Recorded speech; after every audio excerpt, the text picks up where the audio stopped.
I am going to get started. Good morning, everybody. My name is Pam Treese. I'm the Executive Director of Westside Economic Alliance, and I'm pleased to be bringing to you our Mayor's Forum. And I've been thinking about how many years we've been doing this. I think it's about 6 years. That's my maybe 7. That's my thought. But it's always a great opportunity to really have to meet our mayors firsthand and to also understand what the issues are that they face in their cities. It's also a lot of fun. I'm really looking forward to the bantering. I'm sorry that we're not in person, but at the same time, we've managed to do this on Zoom, and I'm certain that next year we will be in person. We are operating a little short-handed. Our communication manager, Teresa Dunham, had a death in her family. She had to go back east. So we are working, Casey and myself. Normally we have some slides that come up and things like that we don't have, but we'll get through this. So I would like to welcome all the attendees. Thank you for tuning in here. I also want to say thank you to all the electeds that are here, not just the mayors that are on your screen, but also everybody that's in the participant list. I don't have the list in front of me, but thank you for your service. Thank you for the work that you do. I'd also like to recognize and thank our board members that are a part of the Westside Economic Alliance and the work that you do in making it possible for us to bring forums like this forward. So at this time, I would like to thank Legacy for your ongoing sponsorship of the breakfast series. You can see the sign behind me here. I know that Gina Cole is with us. Gina Cole is the new Vice President of Government Relations at Legacy. She's been very active in Westside for a long time. In fact, it's a little known fact that she used to work at Westside Economic Alliance. So thank you, Gina, for bringing Legacy to us and for the partnership that we've forged over the years. Now I would like to introduce Marion Haynes. I've had the opportunity to work with Marion through many different jobs, and I'm pleased to tell you that she's here to talk with us this morning about Comcast. Comcast is sponsoring this event, and Marion, over to you. Thank you. Thank you, Pam. Comcast is really very pleased to sponsor the Mayor's Forum. I don't know that we've done it all 6 or 7 years that you've been doing this, Pam, but it's been a number of years, and it's one of our favorite things to do. So I just want to thank everybody. This has really been quite the year, and I too am hopeful that next year we will be together for this event. But it's been a year, and I think the importance of broadband connections and making sure that people can work in this context, go to school in this context, has been something that we've been working very hard to ensure that everybody in the communities that we serve are able to participate in. So, you know, in the past 3 years, Comcast Oregon has invested over $500 million in continuing to upgrade our technology, deploy new innovations, parental controls, things that make your Wi-Fi home network safer is really important to us to continue that constant innovation. But we know that having that access to the infrastructure isn't the only issue. There are real digital divide issues that face our community, and it's something that we have been working on for many, many years. This year was actually the 10th anniversary of our low-income Internet Essentials program, which provides internet for just under $10 a month. We have expanded that program numerous times over the years. Couple years ago was the largest expansion to every low-income household is now eligible for that. So over the past 10 years, we have,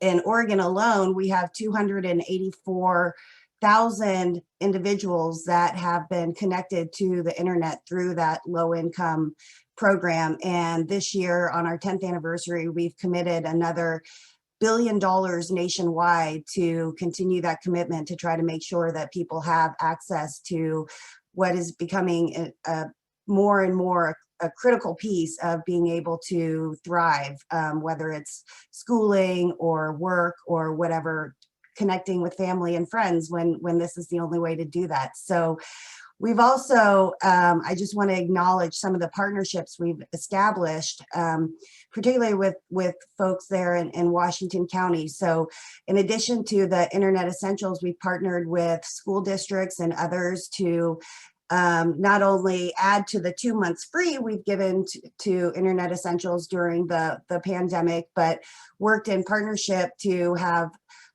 Internet Essentials partnership programs with various school districts. So Hillsborough, Beaverton, Tiger Tualatin, Portland Community College, Westland, Wilsonville. It's been a great opportunity to make sure that kids have access to do the work that they need to do during this time.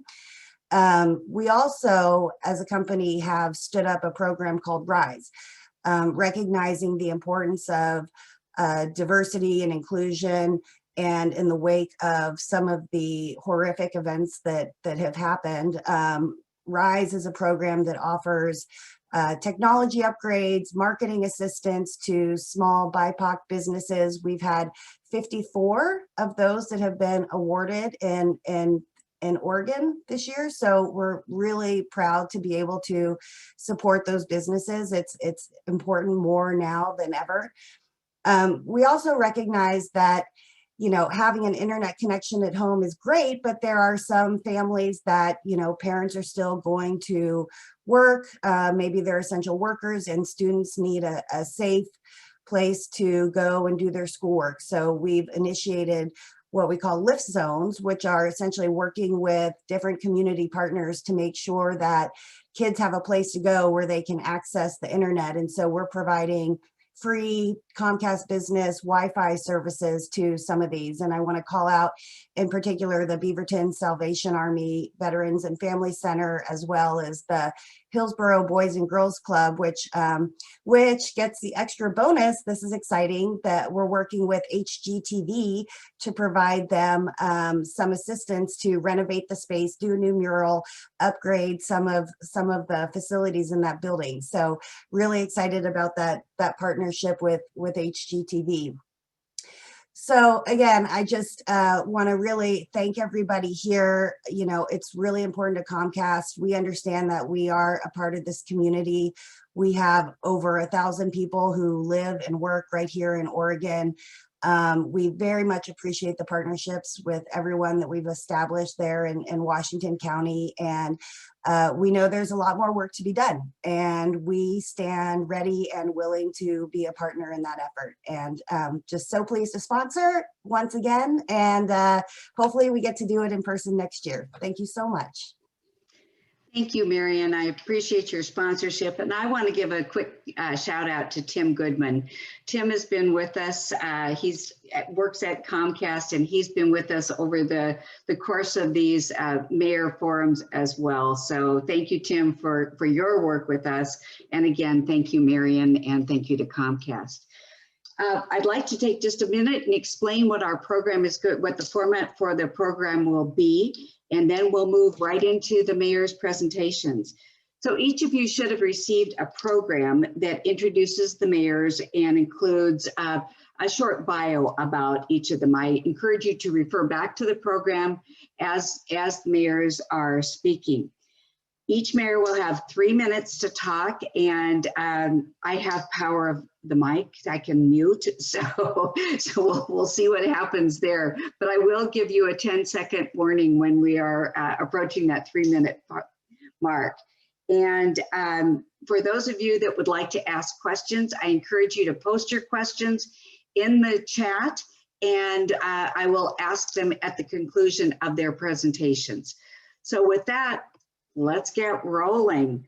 The first mayor that's going to do the presentation is Terry Linehan. Mayor Terry, you're on. Thank you, Pam, and thank you to the Westside Economic Group and also to Comcast You know, as I prepared today, I was thinking of all these things that I wanted to say. And of course, as a mayor, we all like to talk about our cities, and 3 minutes never seems like enough time. So I'll try to get through this as quickly as I can. First, I want to thank Kittleson and Associates, GRI, PGE, OTAC, and OTAC for your in-kind work and dedication to our new Veterans Memorial Park. These companies worked with us on the design, engineering, and production of our park. We have our very first electric vehicle station at the Veterans Park, and our residents are extremely proud and grateful that you all worked with us, and it's a great piece in North Plains. Of course, the pandemic forced us all to acclimate to Zoom environments. Like all the other cities, we acquiesced to the platform. We began in-person meetings this month, but we still maintain the hybrid approach to all of our public meetings. In-person and Zoom links are available to everyone. But it certainly was nice to see everybody at our city council meeting on Monday. In November 2020, our voters approved a 3-cent per gallon gas tax, the first ever. Those funds will be earmarked for sidewalk and road improvements. In May 2021, Standard & Poor's assigned a AA long-term rating to the city, the first ever. It's a very strong rating for a community of our size. Last week, we received $6 million in obligation bonds for our transportation bond projects. The Urban Renewal Agency purchased 5+ acres of commercial land along Glencoe Road. It's labeled the Glencoe Opportunity Area. We issued a developer RFP, and a dozen interested parties showed up to the party. So we will be looking at spending time with them to try to figure out how to plan that site and work with private and public sectors on development. The north expansion of the 500 housing units is underway. Lennar hopes to have those homes available in 2022. The new elementary school will open in September 2021. The West Union pedestrian path has broken ground and will serve along West Union Road, and it will be a safe walking path for our families and to go from the east side of North Plains to Glencoe Road and the core of North Plains. And we also formed a downtown revitalization project team. They will be working with local and state stakeholders to establish a plan for our downtown core area. So we've been very busy this last year and a half, and while the pandemic forced us all to look at different ways of servicing our communities and servicing the needs of our communities, it hasn't stopped progress in North Plains. So keeping our bedroom community a secret is becoming increasingly difficult, but it's also been a fun journey. So thank you very much, Pam. Ooh, good job, right at 3 minutes. Thank you, Terry. Our next presenter is Keith Mays. Thank you, Pam. Thank you, WEA. Sherwood continues to support our businesses and families that are impacted by the pandemic, but thankfully we're getting to the other side of this pandemic. Sherwood is in the middle of the recruitment process to hire our next city manager after Joe Gall left to join Clean Water Services last month. We are doing a national search. We received over 35 applications from 13 states, and we've now selected 10 semifinalists. We hope to offer a job to someone by early August. I know that's a routine that several of my fellow mayors have been doing lately.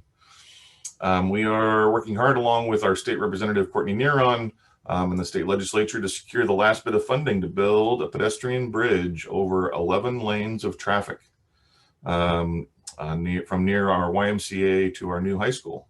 It'll cross Highway 99 and Elbert Road. So we're excited about that. Once the last bit of funding is secured, not a bit, it's a chunk. We hope to go to bid on the project next year. We're also working with our state senator, Kim Thatcher, and again, state representative Courtney Neron, along with our neighbors in King City and Wilsonville, to help use the state ARPA funds that they manage to support businesses, expand fiber, broadband, and support programs to help families and individuals in the area. Sherwood is experiencing high levels of commercial and industrial development activity. Certainly the most industrial development buzz that I've ever seen in Sherwood, which is exciting. We could very well have more than 2 million square feet of industrial development built between 2020 and 2024, with only some of it being distribution last mile warehouse type projects. We will soon be finished with our new city comprehensive plan. For any of you that have helped, either cities that have done it or been volunteers to help on that process, it is a big deal. The state does not make it easy. It is not brief. It is not cheap. We're glad to be almost done with that. We are redoing the 1,200-acre Sherwood West Urban Reserve Area plan. I expect the new plan will have a balance of live and work elements, whereas the plan from 5 years ago was 100% residential and just didn't make sense from a sustainability standpoint. This work started earlier this year, and we might be far enough along to submit a mid-cycle UGB expansion request to Metro before the year is out. But we might not be far enough along, or the city council might want to wait until the normal cycle. Sherwood will receive about 4.4 million of ARPA dollars, and we're still talking about how to spend it. So thanks. I liked how fast those last few words came out. Thank you. I appreciate it.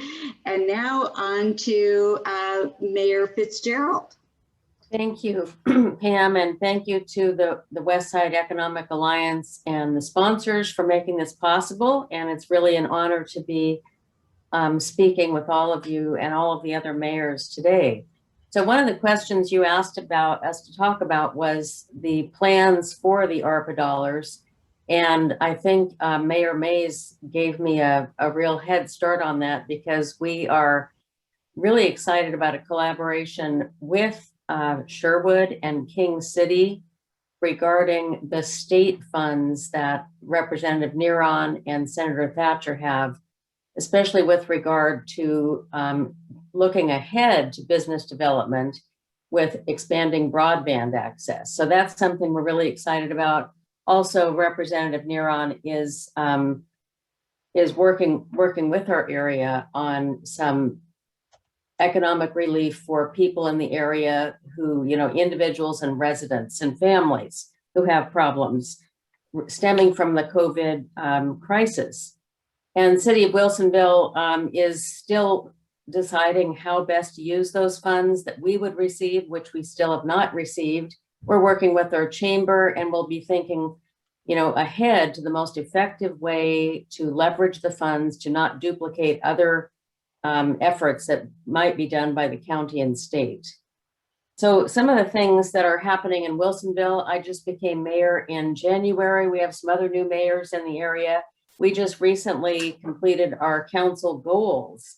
And I think I'll just talk about a couple of those. One is to increase mobility for all, and that relates to our smart transportation program that we're really proud of. We want to be able to align our smart boundaries with the city boundaries that have grown.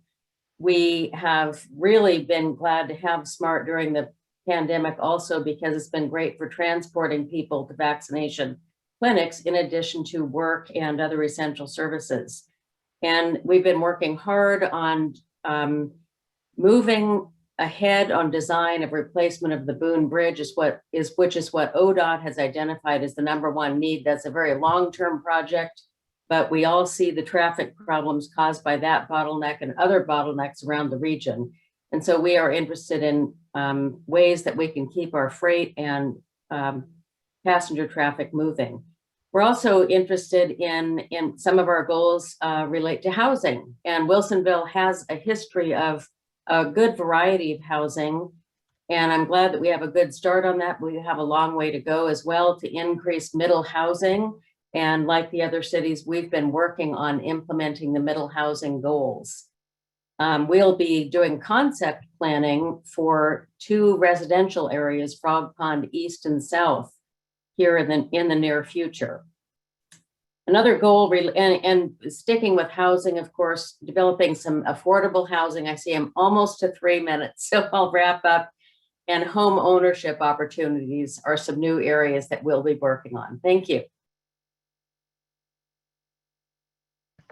Thank you, Julie. I appreciate your comments and I appreciate you wrapping up there. So next, on to Mayor Callaway.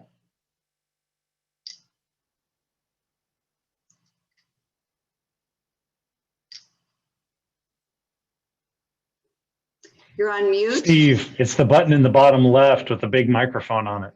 Hey, thank you very much. So do I get those 15 seconds back is my question. I don't think so. Keep going. All right.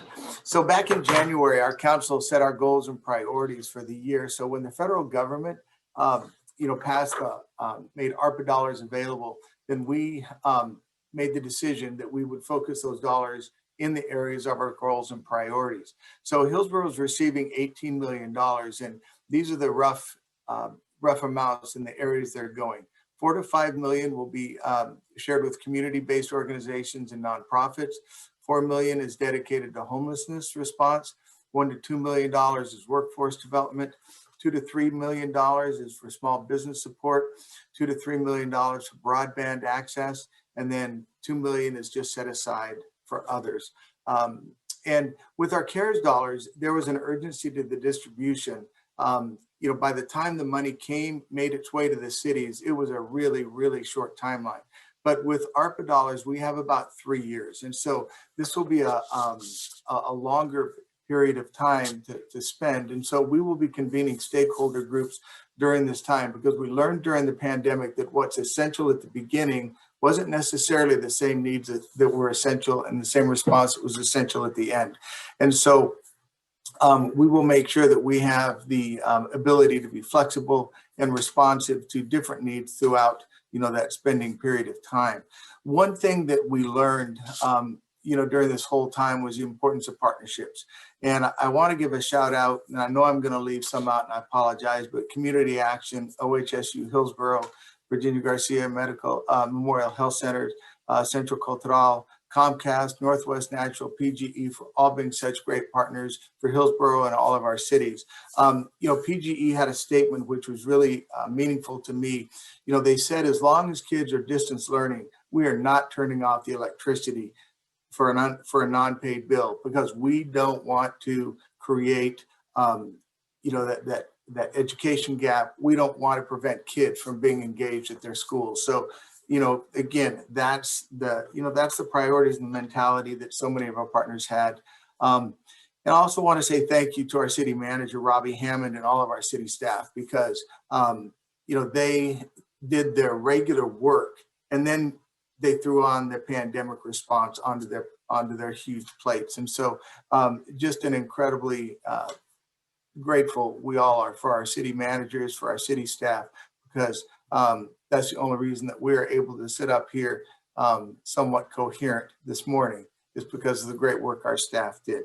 And so with that, I yield back my time. Thank you, Steve. By the way, I started 3 when you started. So I just want you to know that. Okay, our next presenter is Mayor Frank. Good morning. Continuing with the ARPA theme, the city of Tualatin is going to receive about $6 million from the ARPA federal funds. Council and city staff will begin discussions on how to allocate that money in late July. City staff is currently monitoring what's happening at the state, county, and what other cities are doing so that we can possibly create some partnerships or collaboration with using those dollars, and also making sure we don't duplicate efforts. And we anticipate some significant community effort. And when we start looking at how we're going to spend the money, that we want to hear from our community on how they think it should be spent versus what we dream up. In past, we have been very proud of our COVID relief programs here in Tualatin. Over the past year and a half or so, we've assisted 118 businesses, of which 35% were minority owned, 51% were female owned, and 83% were service industry classified businesses such as spas, gyms, restaurants, hotels, and retail. And the city gave out $1.1 million, including $38,000 in child care scholarships. And as far as utility billing, we've helped out 12 households with about $5,000 for assistance during COVID. Other items of note in Tualatin is we're looking at creating 2 urban renewal zones, one down in our new manufacturing industrial area of Basalt Creek, and maybe doing one around the Tualatin Commons again. Our Tualatin Moving Forward program, that's our $20 million 10-year transportation project program. This year, it's going to be a busy year. We're going to be redoing the Garden Corner curves, an area that's super unsafe that's going to be corrected. We'll be putting in a light at Martinozzi and Saggart, and we'll be reconfiguring the intersection between Fred Meyer's and Cabela's next to I-5, so you can get to that intersection in about a minute faster. We're excited to have Community Partners for Affordable Housing be building a 100+ unit facility in our new residential area in Basalt Creek. City facilities are all open. Of special note is our library now has a brand new maker space with CNC machines, 3D printers, and digital media creation facilities. We took the opportunity during COVID to build it out, and it is now open to the public and is part of our STEM effort in town. As far as recreation, rather than having our big events in the commons, we're taking it to the parks this year. So folks have more room to space out and be comfortable. We're going to have 4 concerts in the parks this summer. We're going to have 2 movies in the parks, and Viva Tualatin is back. And Viva Tualatin is a celebration of Latino, Pacific Islander, and Asian heritage. That'll be back with 3 pop-up events. National Night Out will be back on August 3rd. And the one sad note is Crawfish Festival will be canceled this year because we really can't handle a big event. And that's what's going on in Tualatin. Thanks, Pam. Thank you, Frank. And again, I appreciate your recognition of your time. I do appreciate it. And on now to Mayor Beatty. Welcome. Thank you. I'm going to jump right in since we have 3 minutes. I think I've been asked 1,000 times in the last 6 months, what's it like to be a new mayor? And I have often wondered what new mayors, not in a COVID environment, during a governmental shift do. I think they get to cut ribbons and hang out and meet people. That has not been what my 6 months have looked like. Jumped right in, building off, we're changed our form of government. So day one, we went from strong mayor to council manager form of government. We had an interim city manager that wasn't living in the state. Had to do a lot of work bringing our team together. We have a pretty much brand new council. And so we're kind of in the storming, forming, norming phase of trying to grow together, figure out what, stop it. Sorry, home life. Someone's running a blender with a child screaming in the background. And being a previous public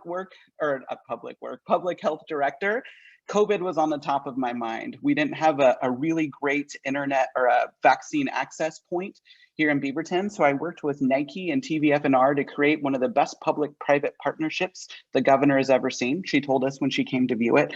We gave out over 40,000 vaccine doses there. It allowed our firefighters to not be standing in adverse weather, delivering vaccines in a really cool parking garage owned by Nike. If you've ever been in Nike's parking garage, it has a slide. It's really awesome. It was the perfect use of a space that wasn't being utilized during a pandemic. We created our first climate action task force. We completed interviews last week. We did some unique outreach. We lit dropped, we put flyers on people's doors and census tracts that were not really represented in our city government and low socioeconomic environment. We had over 100 applicants for a 16-person task force. And I think the majority of what I've been working on this year is my PhD in ARPA funding. So I think I understand ARPA funding better than most since I've been living in it. Our team at Beaverton has been very disciplined about going after a couple big projects in partnership with our federal delegation and our state delegation. We are starting an innovative nonprofit incubator to give nonprofits a good starting point. We are going to build and operate a 24-hour-a-day homeless shelter.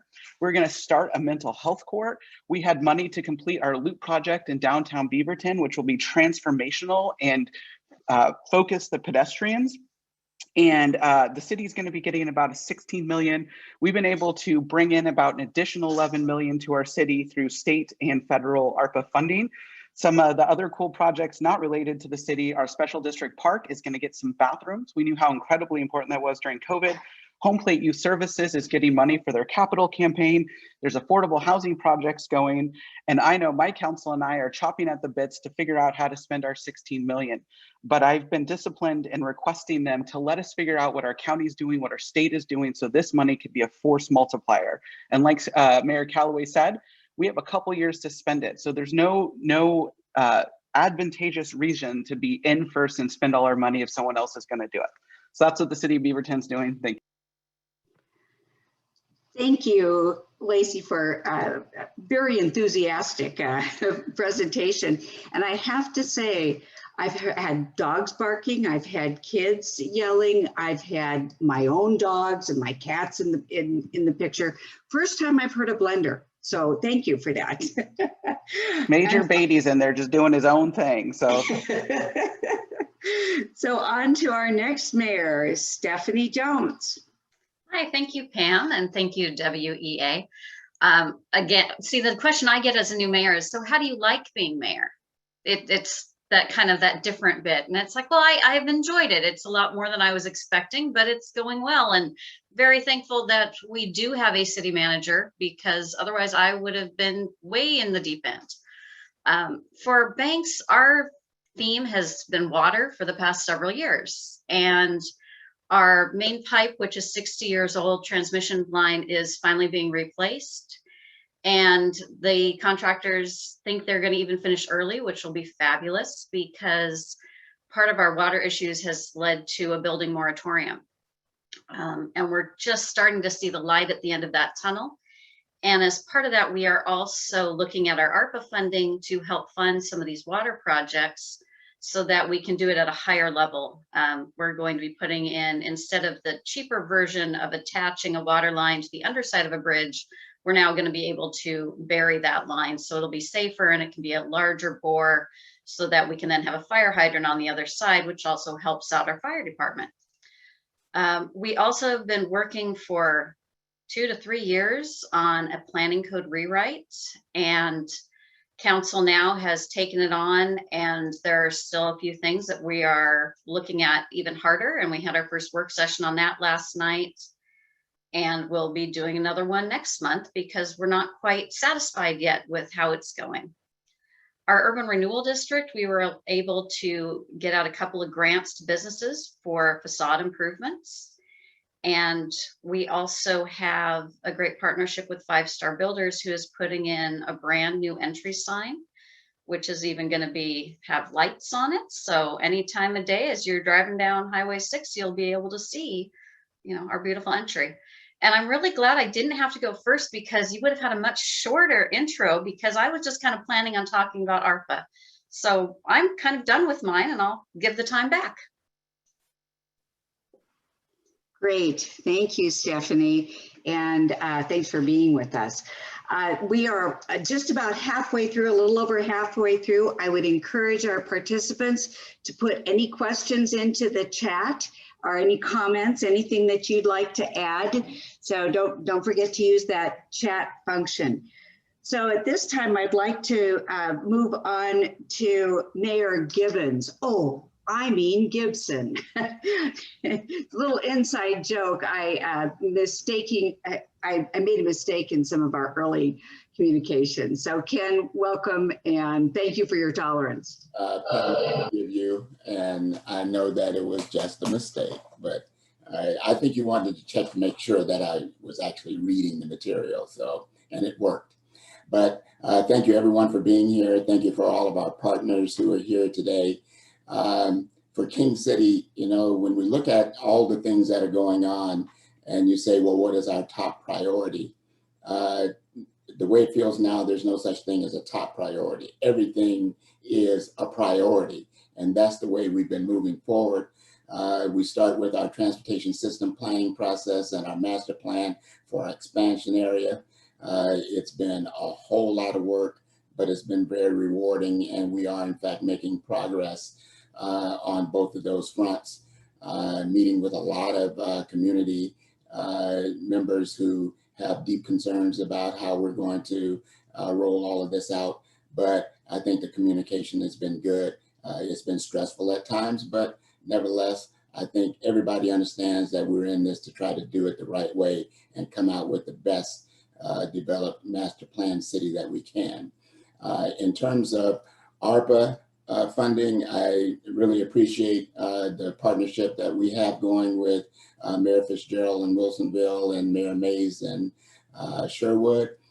They're really helping us to figure out how to spend some dollars that are going to be coming from Representative Courtney Neron and Senator Kim Thatcher. And a couple of those things that we're talking about is really related to infrastructure.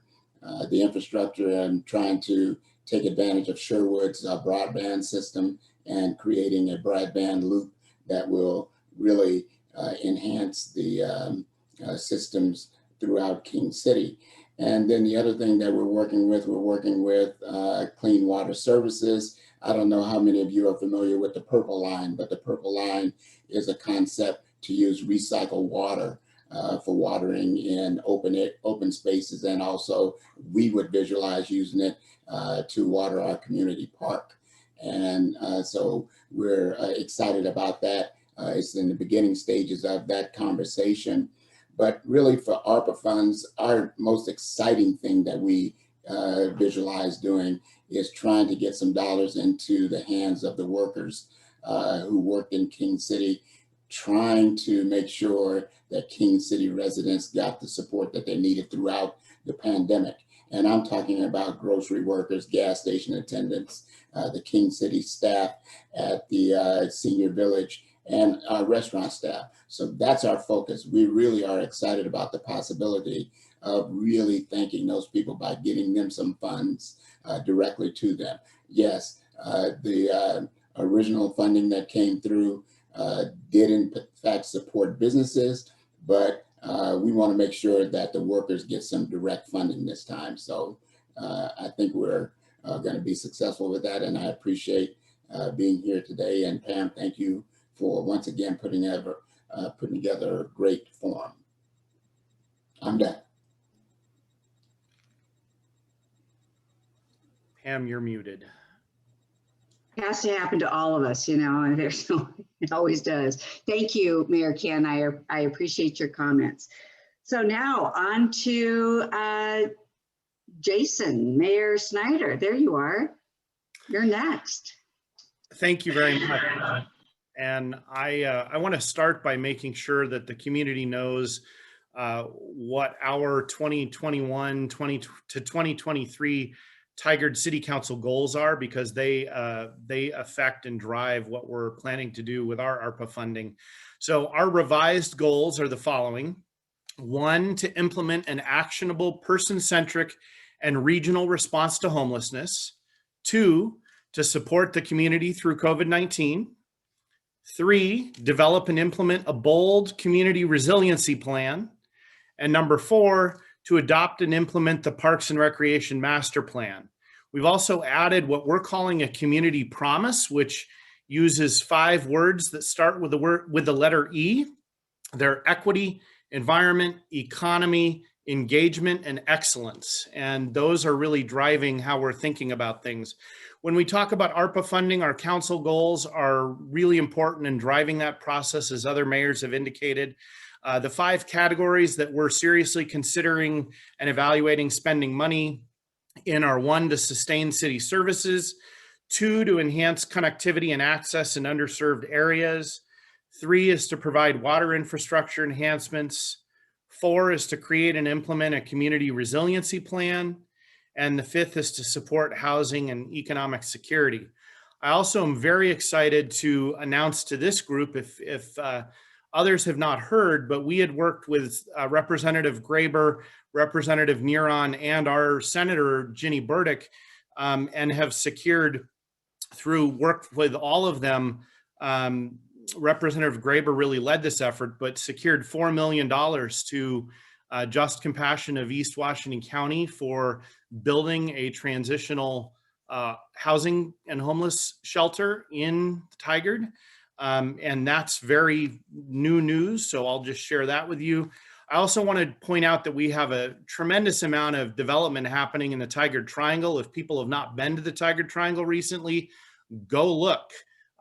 Major opportunity for the private sector, and just want to point that out. And we are also moving forward with our work in River Terrace to bring in the mid-cycle application process to the UGB, bring in both South River Terrace and West River Terrace, and we're working very hard on making that happen, and the council has provided that direction to our city.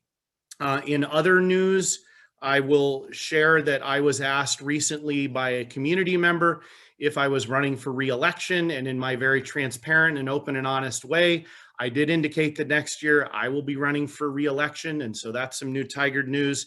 And last but not least, I've got my socks again. Crazy socks. That's it, Pam. Thank you, Jason. And a little explanation. Over the years, we have had our Mayor's Forum on stage. So when the mayors would be sitting on the stage, their socks would show, and we ended up with a little bit of a sock competition. Not a little bit, a pretty aggressive sock competition. So I've asked our mayors here to present, to show their socks that they'd like to, I can see Frank pointing to his socks right now. So we'll do that at the end of these presentations. So I know some of you are prepared, others maybe not. I'm sure that there'll be some good offerings here, and we can take a vote with our participants. So with that, I'd like to move over to Mayor Jeff. Morning, Pam. Welcome, everyone. I'll try to be quick, see if I can read this like one of those television ads. While our council meetings may be virtual, our farmers market is open every Friday from 4 to 8 p.m. I'd also like to announce that we're also doing some new outdoor activity events. Welcoming back for their first post-COVID concert is Johnny Limbo and the Lugnuts, coming in next month. On with the regular agenda. The City Council worked closely with Washington County in 2020 to plan for and receive federal CARES Act funding. Cornelius strongly supported small business funding efforts by contracting with MISO to grant CARES Act funding to small businesses in need. The city funded 101 small business grants valued at $250,000 through 3 rounds of funding in 2020. In addition, we funded nearly $14,000 of fresh vegetables and bread purchases from local farmers and bakers to be added to the food boxes being distributed through Central Cultural, St. Alexander's Catholic Church, Virginia Garcia Medical Center. Once available, the city will distribute its ARPA funds for additional small business grants beginning this summer. Like many cities, due to the loss of jobs and diminished work hours, dozens of Cornelius residents fell way behind in their payments on the city utility bills, which includes water, storm, and wastewater services. Some applied for direct grants from Clean Water Services to pay for these delinquent bills. Yet currently, dozens of residents have a combined 90-day or longer delinquent payment totaling over $100,000. Once the federal funds are available to the city, we will work with one of our community partners, Community Action Organization, to use these ARPA funds to help pay down some of those delinquent bills. The city did receive federal funding to assist our police, fire, and other employees that required face masks, disinfectants, and personal protective equipment. We also distributed masks and disinfectant to the public when we had those available. Lastly, the city has taken a strong supportive effort, waiving fees and offering supportive services with local helping agencies and churches like the Open Door Counseling Center, Central Cultural of Washington County, the Virginia Garcia Memorial Health Center, and St. Alexander's Catholic Church. One of the new things coming up for us is we are in development right now on a new 113 unit affordable housing project on the TMT property over by our Fred Meyers. Did I get it done fast enough, Pam?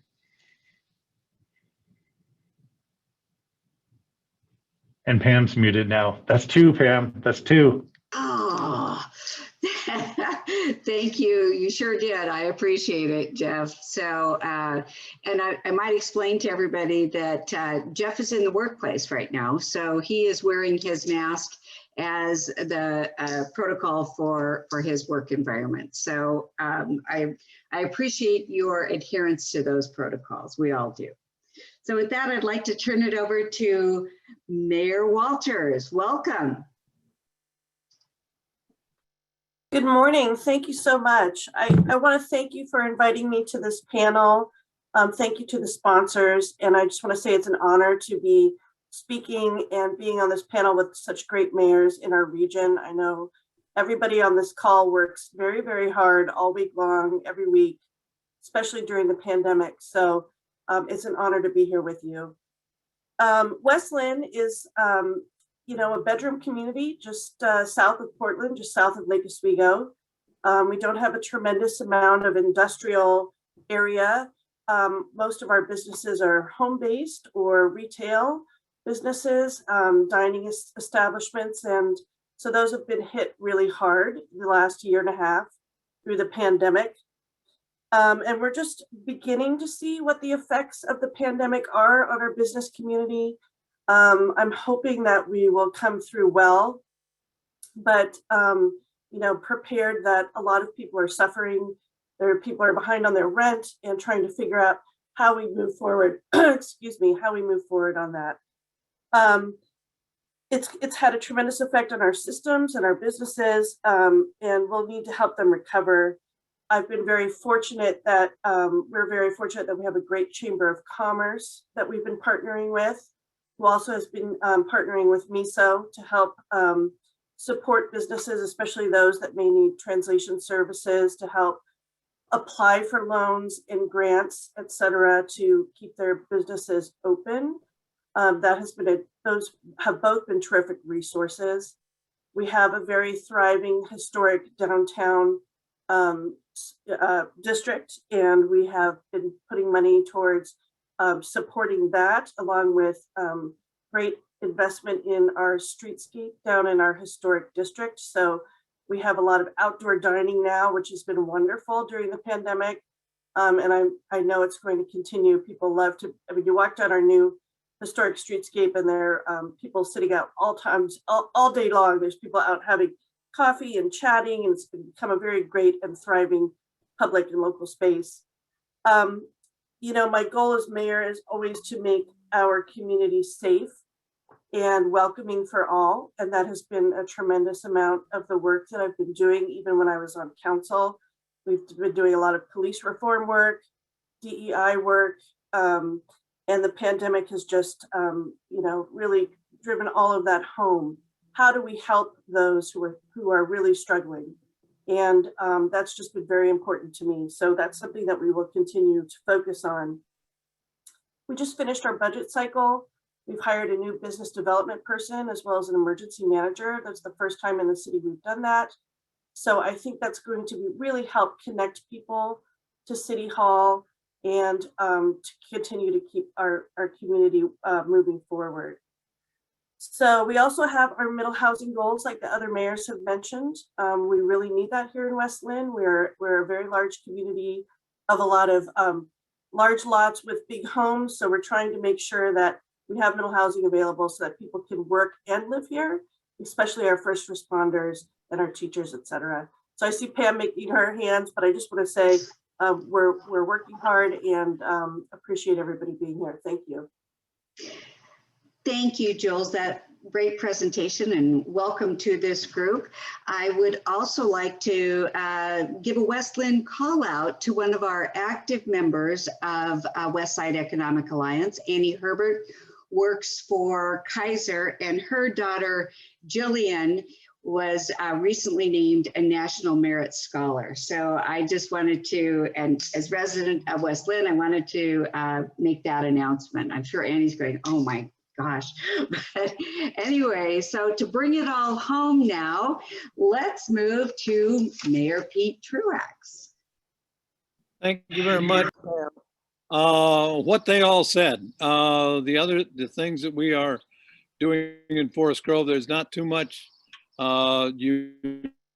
unique. Couple of things. We did earn a good deal of money from Susan McLean and Representative Susan McLean and Chuck Riley.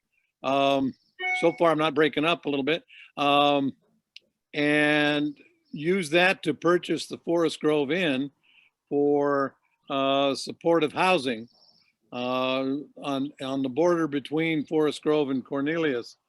That's been a huge project for us. And again, that was part of the ARPA money that was made available through the state. the ARPA money that came into our city, roughly $5 million over 2 years, we've folded as much as we can into where it's permissible in our budget, realizing that this is a two-shot deal, half now and half later. So we have to make sure that that funding works as well as possible, primarily in infrastructure, replacement, and homelessness, as is the case with everybody else. A couple of other things that we're working on. The Council Creek Trail and Corridor Project in partnership with Hillsborough, Cornelius, and on the corridor itself with Banks, we just moved forward with a request from the U.S. Department of Transportation for some $20 million to improve that particular project. So we hope that that works out. Washington County Coordinating Council did that. I just want to indicate that all our jobs got a boatload tougher in the last 15 months. We were dealing with homelessness. We're dealing with the pandemic. We're dealing with people's inability to pay bills. We're dealing with moratoriums on evictions and on foreclosures. We're doing all of those things. And then if that's not enough, here in Forest Grove or here in the state of Oregon, we got to worry about fires. All of a sudden we had somebody say we don't have enough chlorine for our water, and in Forest Grove and Cornelius, we have an icon in our community, Ralph Brown, who has gone missing for the last 5 weeks. And we are very, very concerned about him, and we send our best to his family. And we are, I'm just waiting for the news that the Blazers are going to move to Spokane, Missoula, or East Jesus, Texas, to cap off the whole deal. So those kinds of things are, just adding to the mix. The one good spotlight is that in October of 2022, Forest Grove will celebrate its 150th anniversary as an incorporated city. And that makes us the oldest city in Washington County. And we are going to try and put together, I won't say a year-long celebration, but a month, at least multiple months long celebration commemorating that. So stay tuned. Thank you for the opportunity to be here this morning. Go Dogs. Thank you. Thank you, Pete. And, I, out of respect to all of the mayors here, I really underscore what Mayor Truax said from the standpoint of how difficult your jobs have been. And I think Mayor Beatty, when she talked about what the first few months of a new mayor's life is, that isn't in a pandemic, that isn't facing the issues that we're facing, that really, that highlighted to me, ribbon cutting, those types of things where you're all together. It's so different right now. And I appreciate your service. I appreciate your willingness to stand up and take on these hard jobs. So with that, I would like to, I'm going to end with the sock competition. So you've got a few minutes to think about whether or not you want to share your socks. We have a question in the chat for Mayor Bubnick. Could you please explain the specific plan to increase public transportation in Tualatin? Thanks, and that's from Margot Thompson. And please remember, if you have any questions, put them in the chat. All right. We're working with Ride Connection. Ride Connection right now runs 2 shuttle lines through the city. A lot of people are under the impression that that's just for folks who are going from the West Station and TriMet bus stations to work, but it's not. It's for any community member who wants to get through the city. There are 2 loops, the red and blue loop, and what we're working with Clackamas County and Washington County is adding a new route down Borland Road so that folks can get down to Rolling Hills Church for our the services that they provide, such as Tualatin Food Pantry, Family Promise, and the Borland Health Clinic. So where TriMet ends, Ride Connection's picking up. We've got some funding from Representative Prusak to help pay for the shuttle going down Borland Road. And right before the COVID hit, Ride Connection was in the beginning stages of receiving some money to expand their service hours, expand their routes and times. That's the quick and dirty answer to what we're doing about public transportation. As far as TriMet, nothing's changed at this point. As folks know, the Southwest Corridor project and all those projects, the transportation bond measure failed, so there'll be no transit line down to Bridgeport Village at this time. Thank you, Mayor. Catherine Harrington, the chair of Washington County, just mentioned that the chlorine factory is back in production, and I appreciate you putting that into our notes here.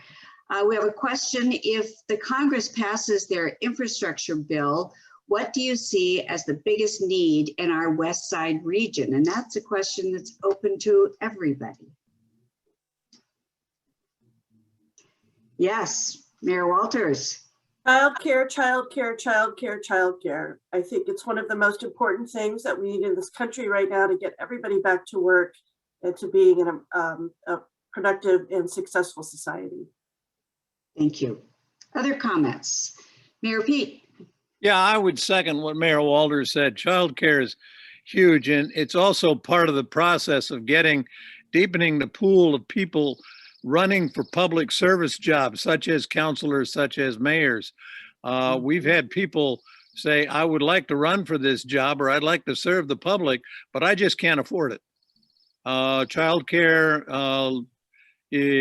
stands in the way. And so this may sound self-serving, but there has to be a serious conversation across the state of Oregon about paying counselors and mayors not what they're worth, because then we'd probably get less. No, but what I mean is that we need to pay so that they can do the job that they're meant to do and not have to worry about what's happening at home and so on and so forth. If you're asking these people like myself and like Frank and Terry and so on and so forth, if you're asking all of us to do this job, at least sometimes, and I'm going to be a little nasty here, at least have the courtesy to say, yeah, here's a little bit more money to make it palatable. Thank you, Mayor Pete. Other responses?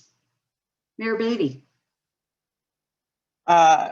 I appreciate Commissioner Willie's comment in the chat, but I want to push back and say that broadband is not just a rural issue, it's an everyday issue. And tell that to the kids in my community that live in an urban environment that have zero access to broadband here. We need to have Congress release money to not only implement broadband, but to study it. I don't know how much it would cost to put broadband into the city of Beaverton. We've never even dreamed that big because the money's never even been available for us to do it.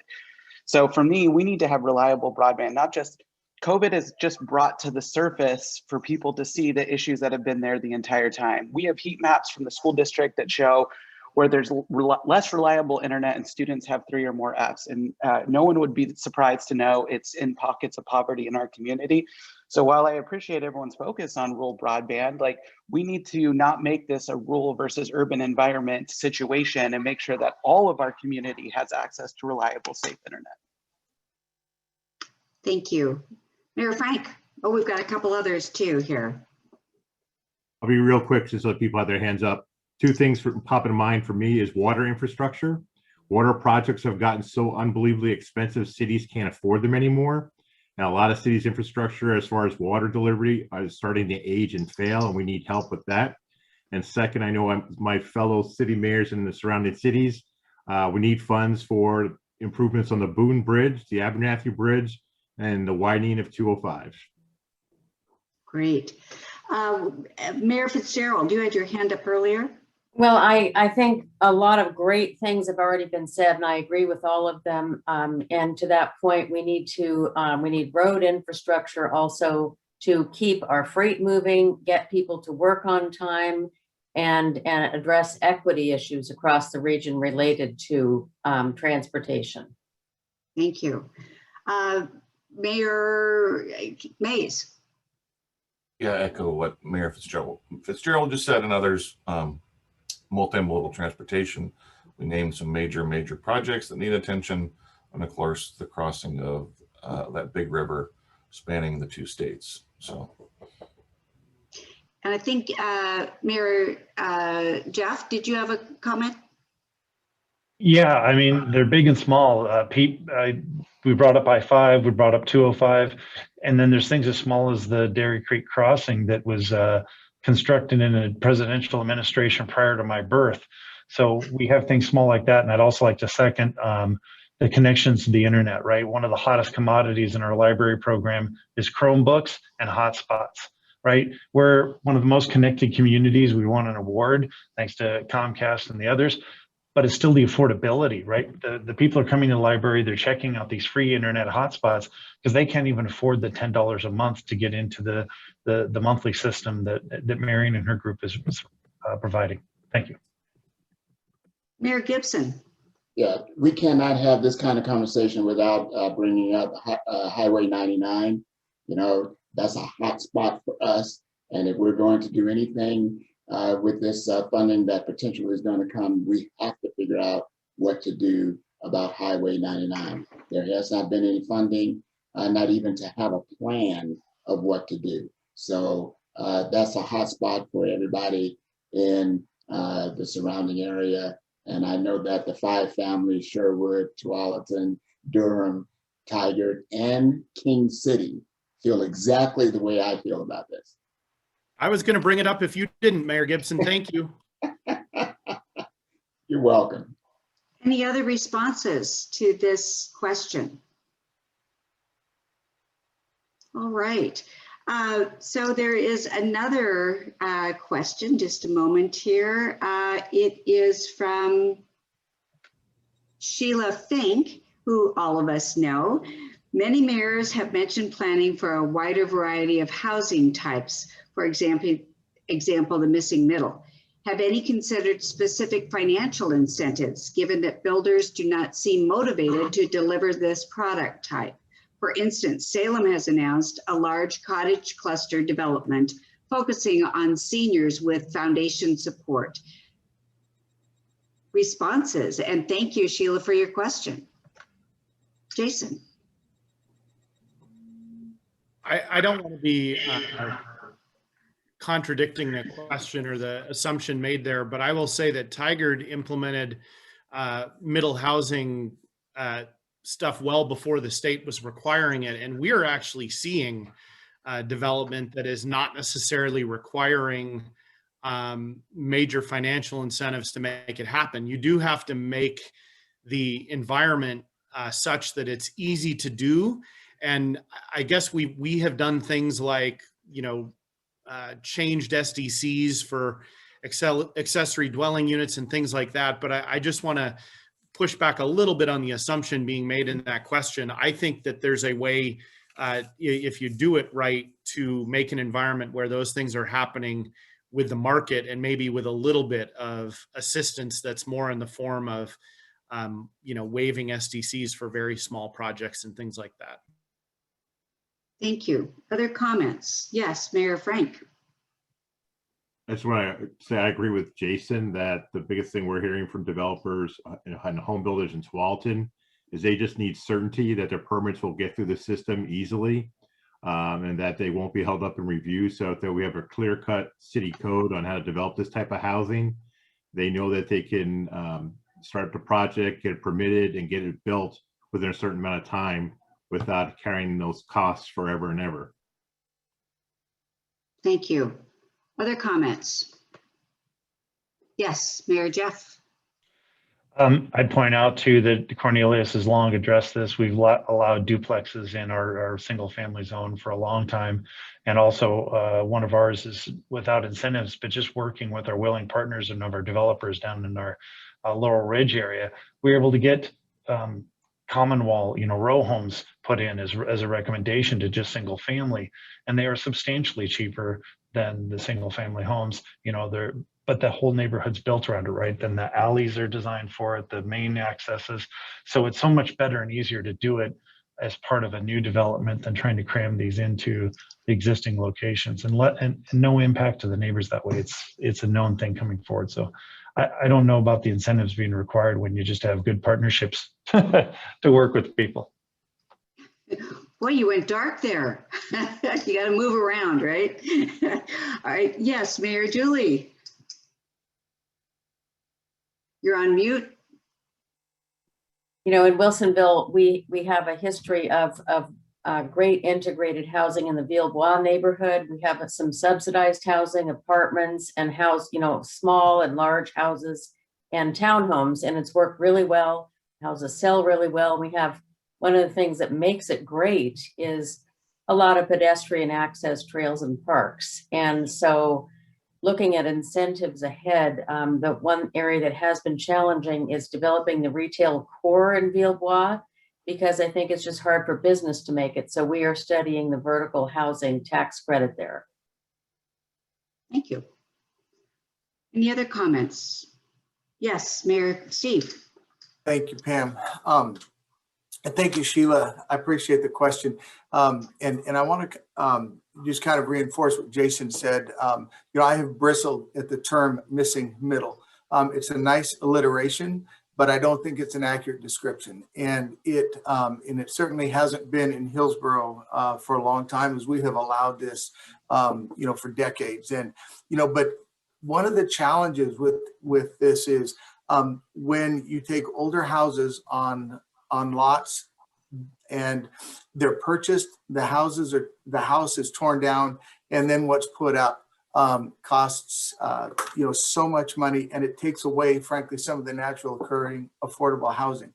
And an example that we have in Hillsborough is a house that is probably from the 60s, a typical 3-bedroom 2-bath ranch, and it was on a lot a little bit less than a half an acre.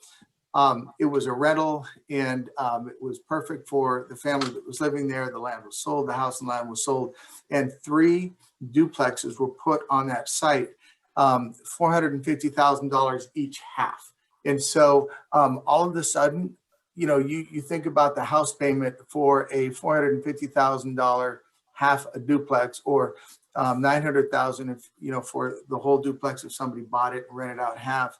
All of a sudden that the missing middle has taken away an opportunity for somebody to live in a house that they could afford, even though it was older. And so I think that's one of my concerns is in older Hillsborough, as we have bungalows, they could be ripe for the picking. And that's something that we need to be aware of as cities, that we aren't pushing folks farther to the margins in order to find a place that they can afford, to rent. Thank you. Are there other comments about this? So we've got a few extra minutes here, and I don't have another question. I'd like to open the floor for questions that you might have for each other.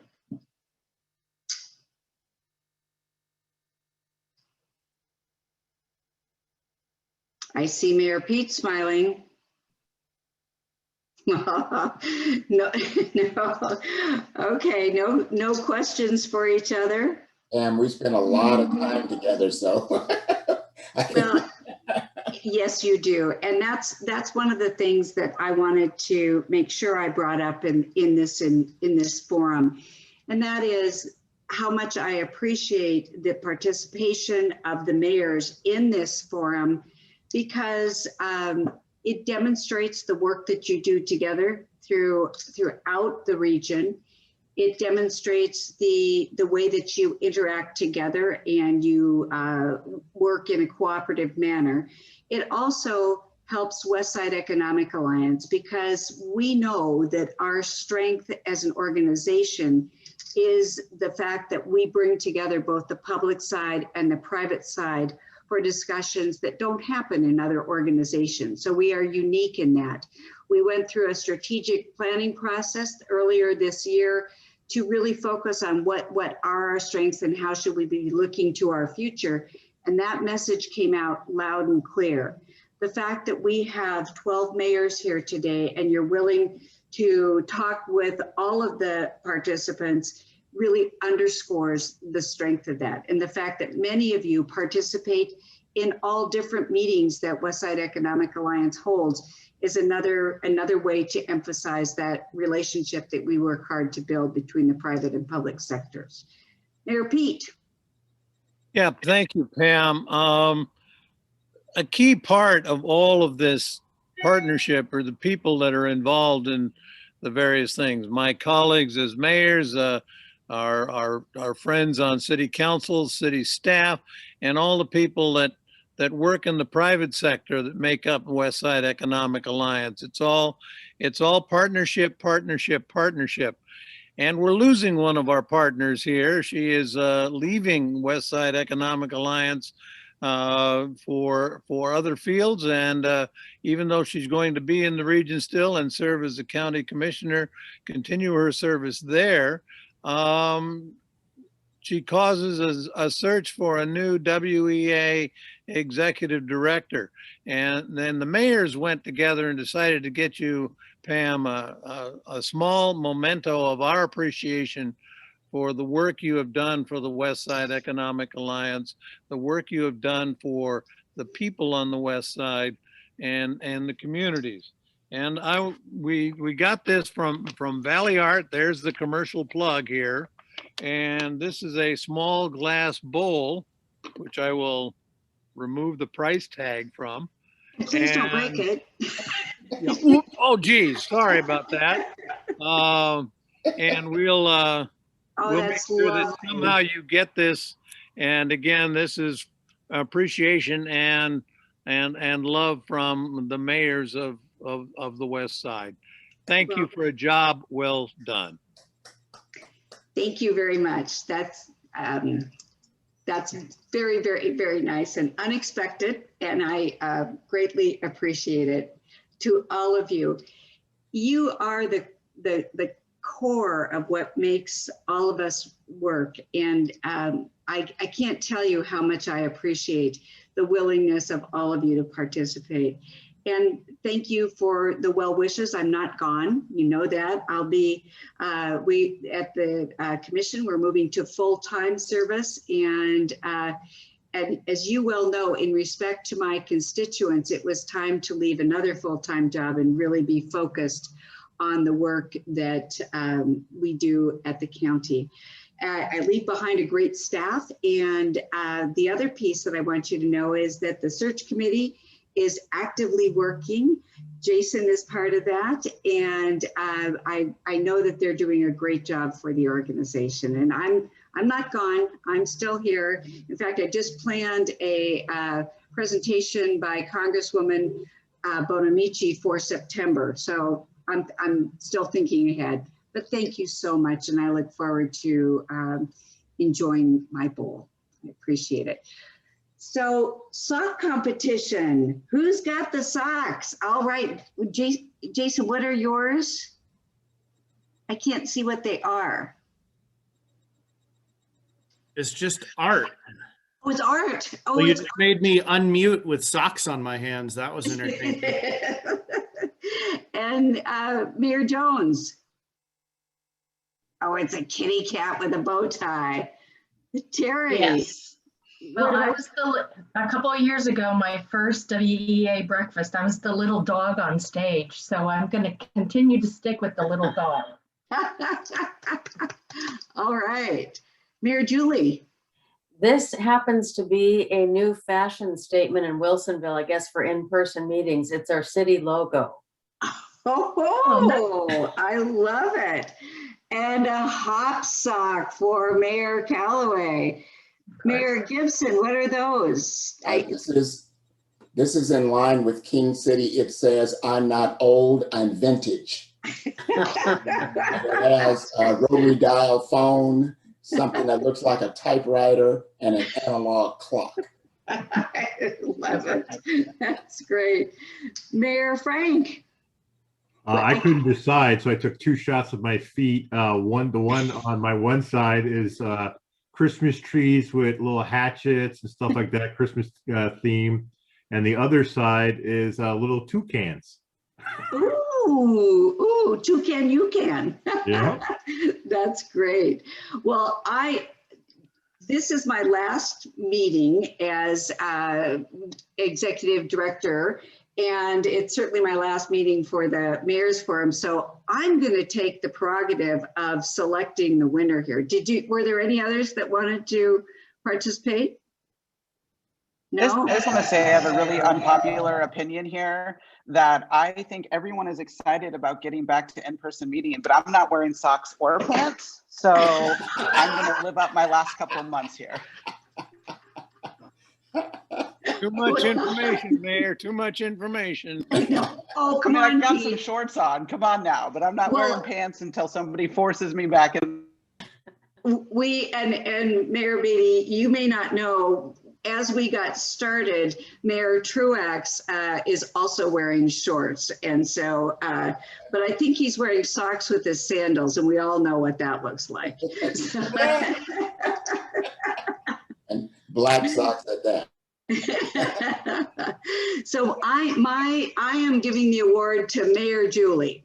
Oh, And because I thank you. think that socks with a city logo rocks. So good for you. And I'd like to say that maybe WA had a little part in that. Thank you. Bill, just give me a call if you want to order a pair. Okay, great. Well, I'd Put them like in to the bowl. Pam, can I say one thing before we go? Absolutely. And this, for Mayor Walters, there was a huge announcement that the Cambria Golf Classic, the LPGA event, is moving from Portland to West Lynn, and that's huge. Congratulations, Mayor Walters, for getting that tournament in West Lynn. I know. We'll all have to get together, Mayor, and celebrate. Everybody come over to West Lynn and we'll go out and have a beer and celebrate the golf tournament. It's the oldest on me. LPGA event that's a non-major. Yeah, absolutely. Well, thank you. I'm very excited. So thank you very much. Yeah, that's a big opportunity. Congratulations. Thank you. Thank you, Mayor Gibson, for bringing that up. I actually worked as a volunteer in my 20s at the LPGA event, so it's been here for a very long time. It is a major coup for it to go to West Lynn. I'm sorry about the circumstances that drove the tournament out of the city of Portland, but good for you. And I look forward to seeing how it makes an economic impact for you guys. The other thing that I'd like to point out is that when we first started this, I believe that we only had one female mayor at that time, and that was Terry. And I am so pleased to see the gender mix that we have.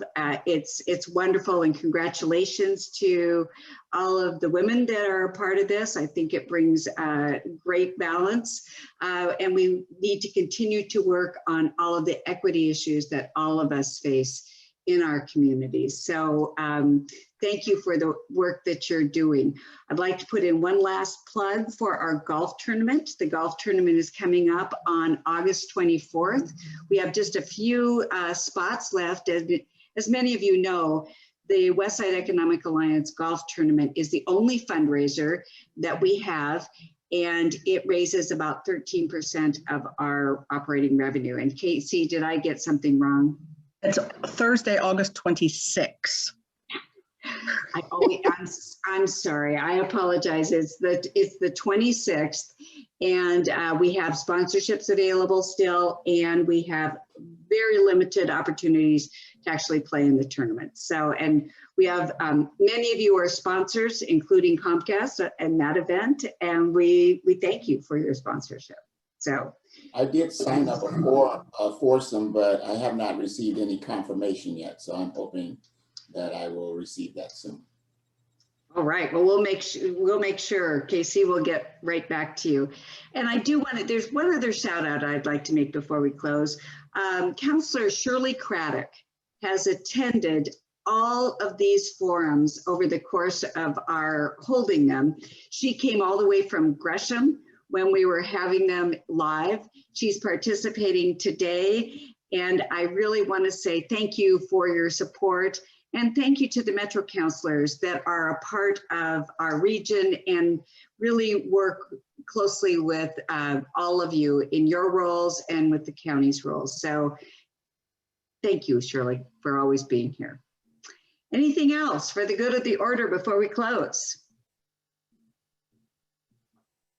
Nope, I can't wait to get my bowl. Thank you so much. And you're the best. We appreciate all the work that you do. And I know it's hard, but you are really getting the work done. So thank you.